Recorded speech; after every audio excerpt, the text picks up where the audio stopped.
সমস্যা সমস্যা জাহাপানা, গম্ভীর সমস্যা। ইংরেজ বণিকদের নজর পড়েছে মুর্শিদাবাদের ওপর। আপনি এরকম নিশ্চিন্তে আছেন? আহা, ওদের যদি নজর পড়েই থাকে তবে নজর ঘুরিয়ে দেওয়া যাবে। ইংরেজ বণিকেরা মুর্শিদাবাদে বাণিজ্য করার জন্য ঘাঁটি গাড়তে আসছে, আর আর আপনি তাদের এত সহজে সরিয়ে দেবেন বলছেন? আমার মগজে কত কি বুদ্ধি গজগজ করে সেটা কি তুমি জানো না? তা আবার জানি না, কিন্তু এবার কি বুদ্ধি বের করলেন বলুন দেখি জাহাপানা। জানতে পারবে, সব জানতে পারবে। তার আগে বলো দেখি, কোন রাজ্যের খাজনা আদায় বাকি? আগে জাহাপানা কৃষ্ণনগরের। বটে, কিন্তু কারণটা কি? মহারাজ কৃষ্ণচন্দ্র নাকি প্রজা কল্যাণমুখী কাজে অর্থ ব্যয় করেন। প্রজাদের ভালো করতে গিয়ে আমাদের অবস্থা একেবারে কালো করে দিচ্ছে। চিন্তা নেই, এবার এই প্রজাদের ভালো করতেই এমন দুজনকে কৃষ্ণনগরে পাঠাবো যারা ছুঁচ হয়ে ঢুকবে আর ফাল হয়ে বেরোবে। আজ যেন মনে হচ্ছে মহারাজ বেশ খানিক চাপে আছেন। থাক মন্ত্রী মশাই, এই চাপ কমানোর জন্য আপনাকে আর খাপ খুলতে হবে না, শেষে হিতে বিপরীত হয়ে যাবে। তোমরা থামবে এবার? ঠান্ডা মাথায় আমাকে একটু ভাবতে দাও দেখি। কিন্তু আপনার ভাবনার গতি প্রকৃতি তো আমরা কিছুতেই ঠাহর করতে পারছি না। কোন বাইরের শত্রুর আক্রমণ নাকি প্রজা অসন্তোষ মহারাজ? নবাব খবর পাঠিয়েছেন দুজন ইংরেজ বণিক এই এলো বলে। আমি যে কি করি। গুড আফটারনুন মহারাজ। আমরা মুর্শিদাবাদ থেকে স্ট্রেইট আপনার কাছে চলিয়ে এলাম। দিস ইজ ফর ইউ মহারাজ। আমার জন্য প্রীতি উপহার করেছেন কি? এই না মানে এটা তো সেই একেবারে ফিরিঙ্গি দেশ থেকে। যা পাচ্ছেন নিয়ে নিন মহারাজ, পছন্দ না হলে আমি তো আছি। আমাকে না হয় পত্রপাঠ সব চালান করে দেবেন। সাধে কি বলে, চোরের মন বোঁচকার দিকে। এনিওয়ে, আমি এবার একটা গুড নিউজ দেব সবাইকে। সবাই শুনুন, বিদেশি লগ্নিতে শিল্প গড়িয়া উঠিবে কৃষ্ণনগরে। কৃষ্ণনগরের পপুলারিটি চারিদিকে ছড়িয়ে পড়িবে। এরা আবার বলে কি? কৃষ্ণনগর বিখ্যাত হয়ে যাবে। তাহলে আর আপনাকে দেখে কে মহারাজ? তখন দেখবেন নবাবও দুবেলায় 4 বার আপনাকে সেলাম ঢুকছে। আমি কিন্তু সিঁদুরে মেঘ দেখতে পাচ্ছি মহারাজ। এখনই এত মাতামাতি না করে কদিন একটু দেখে নিলে হয় না? তুমি থামো তো গোপাল, খালি খালি সব ব্যাপারে তালগোল পাকানোর চেষ্টা করো। হ্যাঁ গোপাল, এবার ভুলভাল ভাবা বন্ধ করে ওদের তালে তাল মেলাও। বরং যা বুঝছি তাতে কৃষ্ণনগরের ভালো বই খারাপ হবে না। দেখুন কি হয়। তবে একবার লেজে গোবরে হয়ে গেলে কান্নাকাটি করা ছাড়া আর কোনো উপায় থাকবে না মহারাজ। থাকবে কি থাকবে না সেটা পরে বুঝবো। তবে আপাতত বিদেশি বণিকদের দেখাশোনার দায়িত্ব মন্ত্রী তোমার। আর গোপাল, তুমি বরং কদিন রাজসভায় আসা বন্ধ করে বাড়িতে ফিরে গিয়ে বিশ্রাম নাও। আমি বেশ বুঝতে পারছি তোমার এখন বিশ্রামের প্রয়োজন।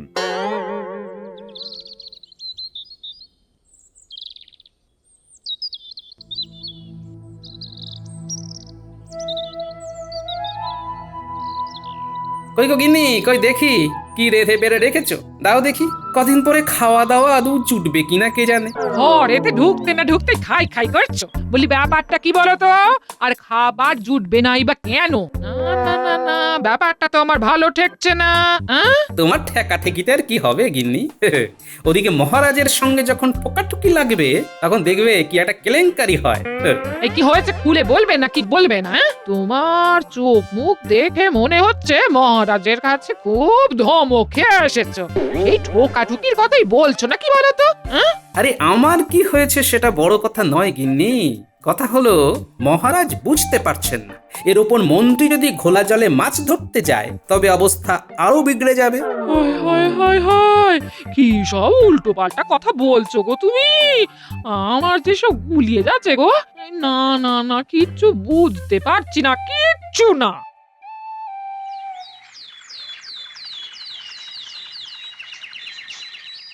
ইউ মন্ত্রী, তুমি আমাদের কৃষ্ণনগর ঘুরাইতে পারিবে? তুমি আমাদের হেল্প করিলে আমরা তোমাকে মোটা পুরস্কার দিব, মোহর দিব। এইটার এমন কি কাজ? আমি যখন আছি তখন গোটা কৃষ্ণনগর একেবারে ঘুরপাক খাইয়ে দেবো। কোনো চিন্তা করবেন না। ভেরি গুড, তুমি তো বহুত আচ্ছা আদমি আছো। তোমার মতো লোক থাকলে আমাদের কাজ করতে সুবিধা হবে। এবার তুমি আমাদের দেখাও তো কোন জমিতে 2 টাইমস মানে দুবার ফসল হয়, কোনখান থেকে ওই যোগাযোগ ব্যবস্থা ভালো আছে। দেখাবো তো, দেখাবো, সব দেখাবো।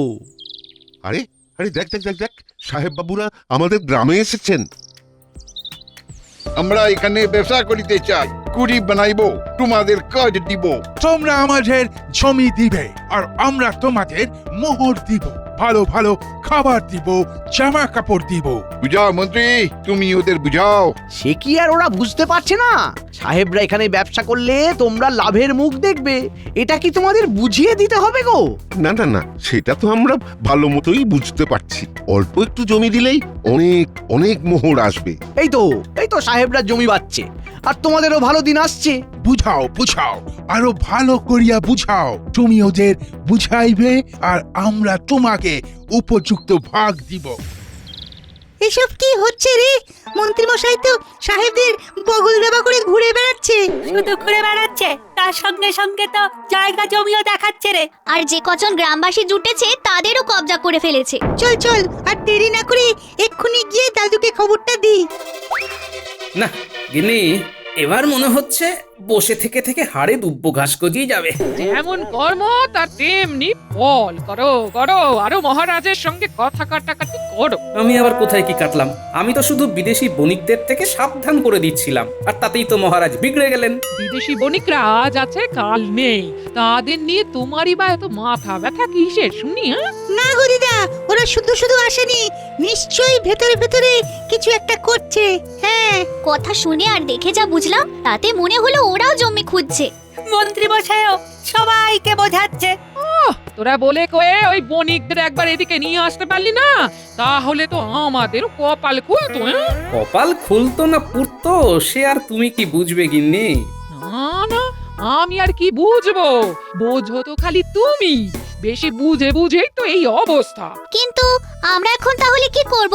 আপাতত আমাকে যেমন বললি তেমনি খবরটা বাবা আর গ্রামের বাকিদের দিয়ে গিয়ে জমি কেড়ে নেওয়ার খবরটা আগে ভালো করে ছড়িয়ে পড়া দরকার।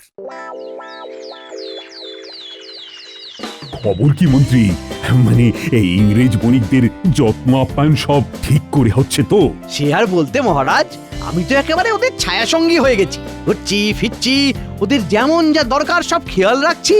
ইওর হানেস, আপনার এই মন্ত্রী আমাদের ভীষণ হেল্প করিয়া আছে। আমরা ওর সাহায্যে এখানে কুটি আর কারখানা বানাবার জন্য জমি নির্বাচন করিয়া ফেলিয়াছি। মন্ত্রী নিজে জমির গুণাগুণ বর্ণনা করিয়া দিয়াছে, কোন জমিতে ভালো ফসল হইবে, কোন জমি কত দামে কেনা যাইবে, সব বলিয়াছে। এই সবও বলেছে? সে কি মন্ত্রী? হ্যাঁ মানে কেউ জানতে চাইলে আমি তো আর না বলতে পারি না, তাই আর কি। আমরা ঠিক করিয়াছি, গঙ্গা নদীর দক্ষিণ দিকে 300 বিঘা জমি আমরা ক্রয় করিব। উহাই আমাদের পছন্দ হি আছে। ওরে বাবা, একেবারে অতখানি জমি? অর্ধেক কৃষ্ণনগরই তো নিয়ে নেবে তাহলে। উড়ে এসে জুড়ে বসে একদিনে এত জমি নেবে কিনে, এই ছিল ওদের মনে মনে। না না না, জমির পরিমাণ আর অবস্থান শুনে তো আমি অবাক হয়ে যাচ্ছি। এত জমি দেওয়া যাবে কি করে? দিব না বললে তো হইবে না ইওর হাইনেস। আপনি না বলিলে আমরা প্রজাদের কাছে গিয়ে বলিব যে মহারাজা তাদের ভালো চায় না।